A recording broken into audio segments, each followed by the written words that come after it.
반갑습니다. 오늘 이렇게 우리 첫 번째 문을 열어준 김성곤 박사께서 강의해 주신 내용들이 정말 죽기 전에 우리가 금강산에도 가보고 금강산에다가 유알 본부를 만들면 좋겠다 하는 생각이 들어갑니다. 오늘 이제 제가 말씀드리려고 하는 것은 원불교의 유알정신을 과연 어떻게 실현하면 좋을 것인가 라고 하는 주제를 가지고 말씀을 드리고자 합니다. 그래서 이 주제는 사실 유알 제창을 하신 것이 대산 손정법사님께서 앞으로 유알을 통해서 종교연합운동이 이루어져야 되고 유엔에서 정치계가 움직이고 있다고 한다면 그와 마찬가지로 유알도 세계 평화를 위해서 그만한 역할을 해야 된다고 하는 그런 내용을 바탕에서 이루어진 것이라 볼 수 있겠습니다. 따라서 이러한 내용들은 사실은 소대한 대종사님께서 원불교를 창시하면서 얘기해 주신 것이 바로 이론주의 사상. 이제 이 이론이라고 하는 그 자체가 하나의 원불교의 진리관을 드러내면서도 세계인들이 함께 공감할 수 있는 그런 진리관이다라고 볼 수가 있겠죠. 이제 그걸 통해서 정산종사께서는 삼동윤리라고 하는 삼동윤리를 제창을 해주셨고 그 가운데 이제 우리가 잘 알고 있는 봉헌도리, 봉기연계, 봉촉사 그리고 그걸 바탕에서 대산 손정법사님께서 역시 우리가 하나의 세계를 만들어갈 수 있는 길을 만들어가자 그걸 위해서 유알을 제창을 해주셨다고 볼 수가 있습니다. 이런 내용을 바탕에서 제가 이제 말씀을 드리고자 합니다. 아직 이제 파워포인트가 되지 않고 있어서 그걸 보면서 제가 이제 그 내용 속에서 첫 번째 얘기한 것은 우리가 이제 이 주제가 뭐냐면 문명 시대에 과연 어떻게 문명화를 이룰 것인가 라고 하는 그런 내용이라 볼 수가 있습니다. 노트북이 잠시 에러네요. 멘트로 잠시 부탁드린다고 했으니까 자유롭게 얘기를 할게요. 일단 그 25페이지부터는 제가 여러 가지로 이제 그 내용을 말씀드렸습니다만은 대종사님께서 말씀 주신 이론주의 속에 물질 문명이 물질이 개벽되니 정신을 개벽하자 이 말씀 속에는 제가 생각할 때는 문명 전환에 가장 중요한 내용이 들어가 있다. 문명 전환 시대다 또는 문명화다라고 얘기하는 표현을 많이 써요. 근대화다. 한국도 근대화를 일본이 해주었다 하는 표현도 우리가 나오기도 하죠. 그 이유들이 과연 뭔가? 서양이 일본을 근대화시켰다. 아시아를 근대화시켰다. 아프리카 세계를 다 근대화시켰다고 얘기를 하죠. 그럴 때의 근대화, 문명화라고 하는 것이 과연 무엇을 의미할 것인가를 생각을 해봤을 때에 잘못 생각하면 문명화가 어떤 형태냐면 서구 중심, 미국 중심의 문명화, 강대국 중심의 문명화를 생각하기가 쉬운 거죠. 그 틀을 깨는 것이 바로 뭐냐면 물질이 개벽되니 정신을 개벽하자는 얘기입니다. 따라서 물질 문명과 정신 문명이 조화를 이루고 강자와 약자가 조화를 이루고 강자가 약자를 침략하거나 식민지 만들거나 착취하는 그런 문명사회가 아니라 그런 서구적 문명사회가 아니라 서로가 강자와 약자가 함께 어우러져 살 수 있는 그런 문명사회를 얘기하는 거죠. 결국은 뭐냐면 우리가 보통 얘기를 할 때 오리엔탈리즘이라고 많이 얘기를 해요.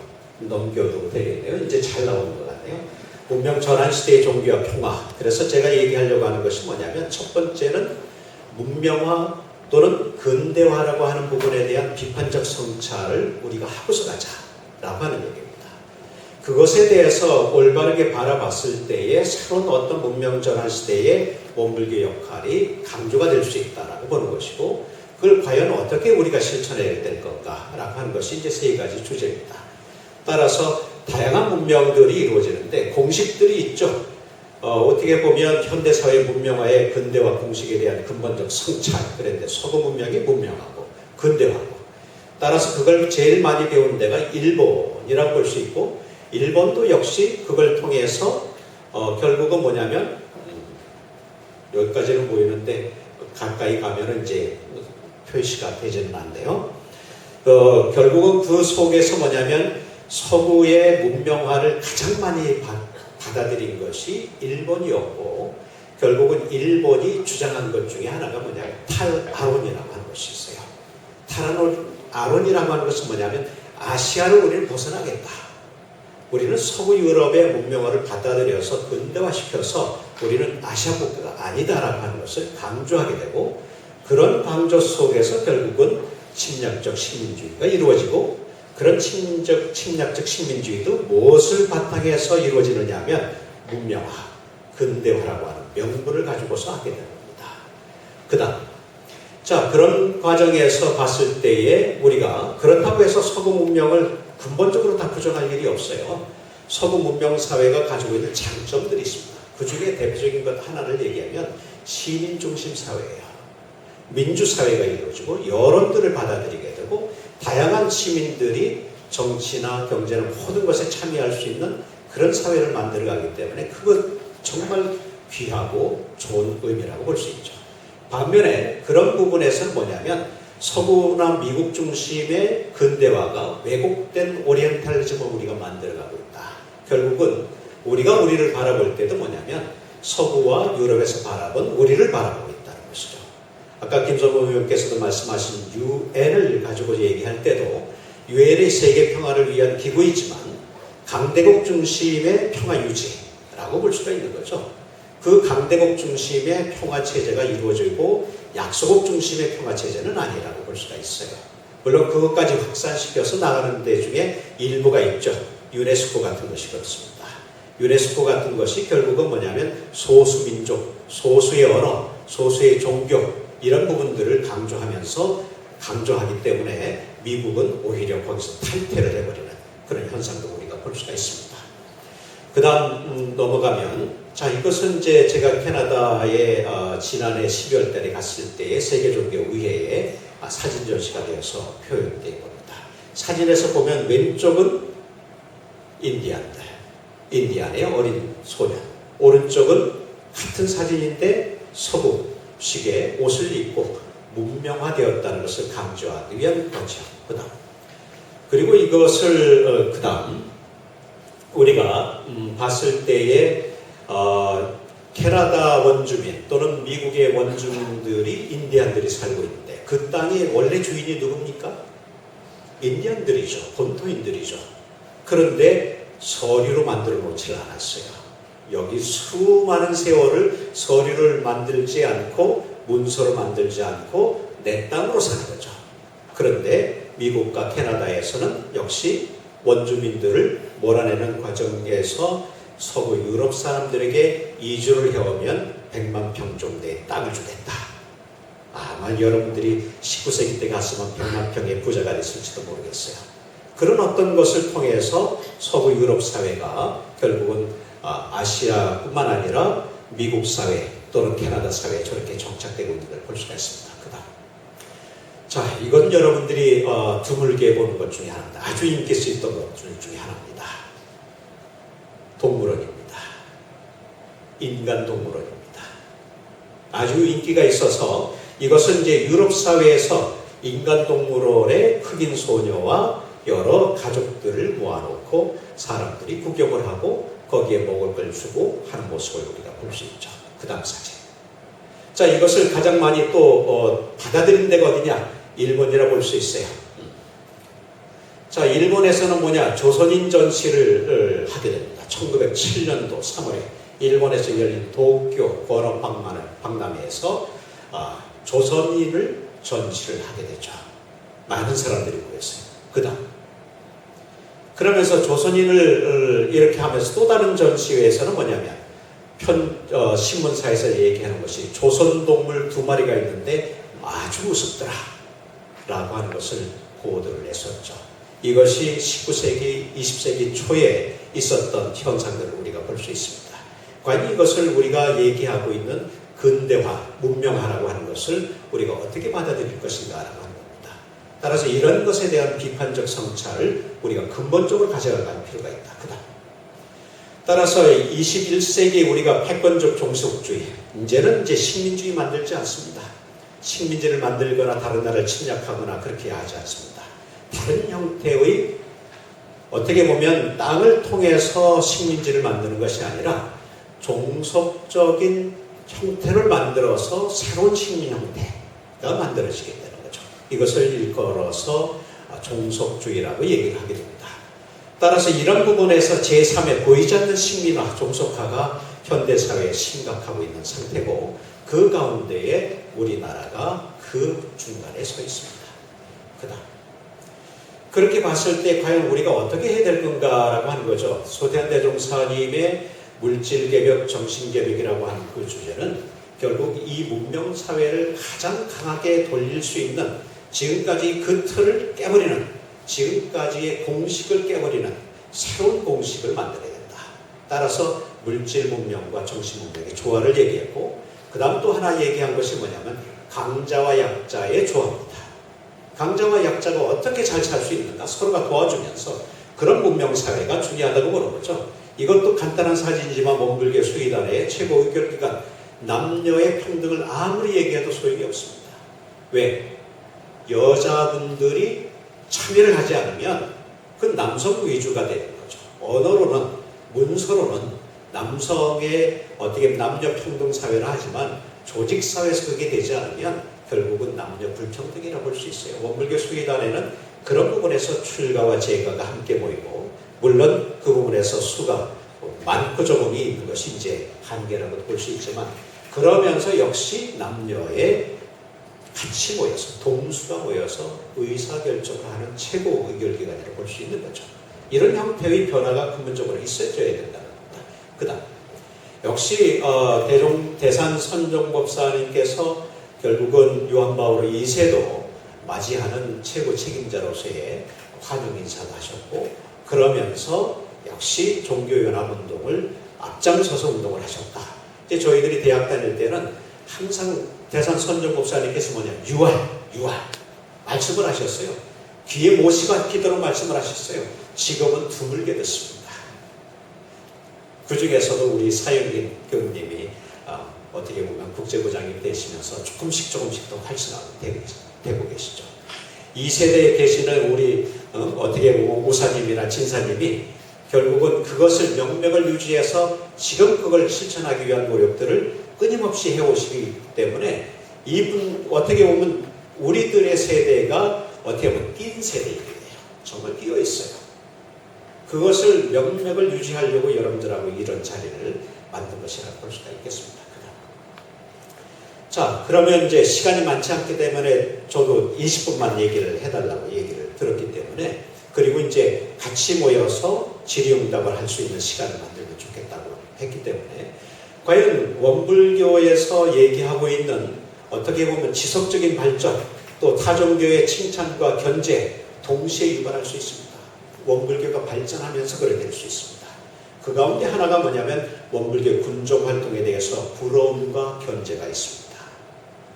이제 4대 종단으로 들어와 있죠. 그 다음 두 번째, 원불교가 국제선, 넘기지 마시고요. 두 번째로 얘기한 것이 뭐냐, 국제선센터의 대대적인 정부 지원. 이것에 대해서 역시 지원과 견제가 역시 있습니다. 익산에다가 만들려고 했던 국제선센터는 그래서 사라지게 된 거죠. 영광에다가만 그렇게 만들 수밖에 없었던 것도 저런 어떻게 보면 부러움과 견제가 같이 있는 거죠. 최근에 일어난 일, 세계불교도의 총회 유치에 대한 불교계의 견제도 역시 있을 수가 있죠. 이런 현상들은 우리가 대비하고 있고, 또 그런 현상들이 일어났을 때 어떻게 우리가 그것을 함께 갈 수 있을 것인가. 적대적 관계가 아니라 함께 갈 수 있는 그런 노력들을 우리가 같이 안 해왔다라고도 볼 수가 있는 거죠. 그 다음, 자, 무엇을 위한 유알일까 우리가 할 때에 첫 번째는 저는 이런 생각을 해봤어요. 유알의 운동은 평화의 진리를 실현하기 위한 유알이다. 이것이 이제 정산종사께서 얘기한, 정산종사께서 하늘은 한이치에 한 집안 한 권석이 한일터 한일꾼으로 이론 세계 건설하자 하는 것이 개성입니다. 삼동윤리를 내놓으시고 개성으로는 아주 편하게 그렇게 말씀을 하셨어요. 그 가운데 평화의 진리를 실현하기 위한 유알이다. 이것이 이제 하늘은 한이치를 우리가 같이 해나가자. 이것은 서로가 이제 공감대 형성이 필요한 겁니다. 그 그리고 폭력에 대한 비폭력과 진리 파지 운동, 간디를 우리가 매우 존중하게 여기는 이유 중에 하나는 그분이 얘기했던 것이 어떤 사회운동뿐만 아니라 사회운동을 하더라도 어떤 것에 바탕을 했냐면 진리 파지, 진리를 손에 들고서 그리고 나서 사회운동을 통해서 많은 비폭력적인 운동을 통해서 결국 평화 실현을 하기 위한 노력이었다고 볼 수 있고, 이걸 통해서 결국 인도인들을 감동시켰고, 그리고 인도인들을 감동시키면서 서구 유럽 사회를 감동시켰고, 결국은 인도를 독립시키게 하는 매우 중요한 요건을 만들었다라고 볼 수가 있습니다. 그리고 무엇을 위한 유활일까? 두 번째 생각한 것은 열린 영성의 실현이다. 아까 이제 어떻게 보면 김태성 교무님도 얘기를 했고, 조금 전에 김성국 의원께서도 말씀을 하셨듯이 우리가 3단계 수준이라고 얘기를 하는데 3단계 수준을 넘어설 수 있어요, 현재로서. 4단계, 5단계의 것들이 함께 오르줄 수 있다고 저는 생각을 하고 있어요. 왜냐하면 WCRP 얘기를 했죠. 딱딱합니다. 별로 좋아하지 않습니다. 제가 개인적으로는. 참여는 합니다. 그러지만 별로 좋아하지 않는 것은 뭐냐면 각국의 대표들만이 참석할 수 있고, 그리고 그 종단에서 대표격인 사람들만 참석을 하죠. 다양한 사람들이 참석하기가 쉽지 않습니다. 따라서 달라이라마와 같은 사람은 배제가 됩니다. 왜냐? 중국에서 반대하기 때문에. 따라서 WCRP는 세계의 어떤 아주 넓은 조직력을 갖고 있지만 그런 제한력을 갖고 있죠. 이제 그걸 넘어서는 과정 속에 뭐가 필요하냐? 열린 영성의 실현이라고 하는 과정이 우리가 필요하다는 얘기입니다. 여기에는 뭐냐면 어떻게 보면 대표격의 사람들만 모이는 것이 아니라 대표들과 대표들이 아닌 사람들이 자유롭게, 지금 여기 앉아있는 분들이 역시 자유롭게 참여하고 대화하고 서로의 영성을 배울 수 있는 그런 것들이 필요하다는 얘기입니다. 그 다음, 자, 선명성과 정신문명의 실현들이 가까워지고 있어요. 왜냐하면 선명상, 이 타임즈에 실린 표지 사진입니다. 얼마나 멋있게 보입니까? 그러니까 세계 사람들이 선명상이나 자기 영성을 기르기 위한 노력들이 유럽과 미국 사회에서 아주 어떻게 보면 불타듯이, 들판에 불타듯이 번지고 있습니다. 이제 이런 부분에서는 뭐냐면 자신의 영성을 통해서 결국은 분노 조절, 그리고 자신의 어떤 건강에 대해서 스트레스를 받았을 때 그 문제를 해결할 수 있는 것, 그것뿐만이 아니라 세계 평화를 이룰 수 있는 여러 가지 길들을 모색할 수 있다는 부분들입니다. 이것이 아주 확산되고 있기 때문에 이런 부분에서 우리들의 모임 속에서 그런 것들을 실현해 나가지고 있다. 그 다음 세 번째 얘기하려고 하는 것은 유활 어떻게 실천할 것인가 라고 하는 거죠. 아까 풀뿌리 운동 얘기하셨어요. 그래스루트 무브먼트는 기본입니다. 지금 우리가 어떻게 보면 이 부분이 잘 안 되고 있습니다. 종교 지도자들이 함께 모여서 종협도 그렇고 또 KCRP 한국종교평화회의도 그렇고 그런 부분에서 뭐냐면 교단을 움직이는 상위급의 그룹들이 주로 모이게 됩니다. 따라서 밑에 있는 그룹들은 그렇게 움직이질 않습니다. 물론 프로그램이 없는 건 아닙니다. 있습니다. 그러나 소수들이 참여하고 그것이 확장이 잘 되지 않는 부분들이죠. 따라서 그 부분에서 뭐냐면 원불교도 유활이 그레스루트 무브먼트처럼 교단으로 가지 않습니다. 결국은 뭐냐면 하나의 지역에 있는 교단이 결국 그곳에서 다양한 종교인들과 함께 만날 수 있는 장이 펼쳐져야 되는 거죠. 따라서 원불교에서 어떻게 보면 4대 경절을 한다든지 그럴 때 축하 메시지를 받는다든지 지역사회에 역시 축하 메시지를 보내면서 교류를 한다든지 이런 작업들이 이루어져야 되는 거예요. 이것이 확장됐을 때에 결국은 교단에서 어떤 큰 일을 할 때도 그 작업이 가능해질 수 있다라고 볼 수 있습니다. 그 다음에 이제 이 사진을 보여드리고 있는데 케이팝 열풍처럼 아시아 넘어 유럽까지 이렇게 전해지고 있는데 어째서 이 좋은 의미의 유활은 국내에서도 약하고 세계에서도 약할까? 이런 생각을 해봅니다. 어떤 메시지들이 우리가 펼쳐질 때에 이게 가능할까? 그 다음 사진. 자, 여기 윈블리 공연을 했을 때에 저는 사실 BTS를 잘 몰랐어요. BTS 그러는데 잘 몰랐어요. 왜 방탄소년이냐? 왜 하필이면 방탄소년일까? 그 표현들도 익숙치 않았죠. 근데 세계화가 되어지면서 많은 공감대를 형성하면서 왜 그럴까라고 가사들을 보기 시작하고 듣기 시작했을 때에 세계 사람들이 공감할 내용들이 담겨 있다. 사람들이 영성을 어떻게 보면 이런 표현을 썼는데 젊은 음악의 영성적 공감이라는 표현을 썼어요. 세계 사람들이 공감을 하고 있거든요. 수많은 아미들이 만들어져서 그 사람들이 거의 5만 명, 10만 명 이상의 아미들이 만들어져서 BTS의 음악들을 열광적으로 듣고 있는 모습들을 볼 수 있고 어떨 때는 70대 되시는 분이 자신이 그 공연을 보고서 그것을 녹음해서 세계에 어떻게 보면 보여주고 있는 부분들을 볼 수가 있습니다. 그 다음 이런 것처럼 우리가 유활정신의 부분들이 뭐냐? 어떤 것에서 어떻게 하면 세계화 시킬 수 있을 것인가? 젊은 분들이 하실 수 있다고 저는 생각을 합니다. 젊은 분들이. 여기서 이제 유활인재 양성을 통해서 우리가 다양하게 이루어질 수 있는데 전문적인 자질과 능력을 갖춘 종교 지도자 양성은 그냥 되지 않습니다. 끊임없이 내가 그 세계 속에서 만날 때, 경험의 폭이 넓어질 때, 그리고 그 참여의 빈도수가 넓어지면서 영성적 공감을 하고 있는 그런 영성적 것들을 우리가 깊게 만날 때 그게 가능해집니다. 저는 이 부분이 뭐냐면 경험의 폭과 경험의 깊이가 깊어지고 넓어질 때에 가능하다고 생각합니다. 따라서 성공적으로 하고 있는 사례들이 여러 군데가 있습니다. 알려지지 않은 것이 많이 있습니다. 한 예를 들면 포클라레. 아마 잘 들어본 사람이 없을 거예요. 포클라레. 어떻게 할까? 가톨릭 내에서 가장 젊은 사람들이 많이 모이고 있는 그리고 피아라 루리게라고 하는 여사회에서 만들어진 처음에 아주 소수의 사람들이 만들어진 그런데 지금은 500만 명 이상의 회원들이 참여를 하고 있는 그런 것들을 우리가 볼 수가 있죠. 거기도 끊임없이 종교 간 대화 운동을 해나가고 있습니다.